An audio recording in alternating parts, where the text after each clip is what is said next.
বিশ্বায়নের যুগে বিদেশ যাত্রা এখন মানুষের জীবনের একটি অপরিহার্য অংশ হয়ে উঠেছে। কিন্তু এখন একটি নতুন প্রবণতা মানুষের মধ্যে মাথাচাড়া দিয়েছে, যা কিছুটা অদ্ভুত হলেও ক্রমবর্ধমান জনপ্রিয়তা পাচ্ছে।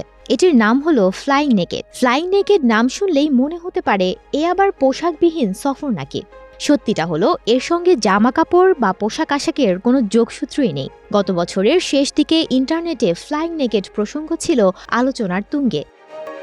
জিনিসপত্র ছাড়াই ফ্লাইটে ওঠা বা বেড়াতে যাওয়ার নামই হলো ফ্লাইং নেকেড, অর্থাৎ এ অবস্থায় ঘুরতে যাওয়ার সময় কোনো ব্যাগপত্র নেওয়া যাবে না।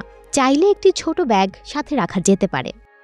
মূল নীতিটা হলো ভারী ভারী লাগেজ বা ব্যাগ ছাড়া শুধুমাত্র ফোন এবং মানিব্যাগ নিয়েই এই সফর। এই যাত্রার একমাত্র লক্ষ্য হলো সময় মতো ফ্লাইট ধরা এবং লাগেজের ভার বহন নয়। ফোন, চার্জার, ওয়ালেটের মতো জিনিস যা পকেটে নিয়ে প্লেনে ওঠা যায়, সেগুলোই হবে ফ্লাইং নেকেডের অংশ।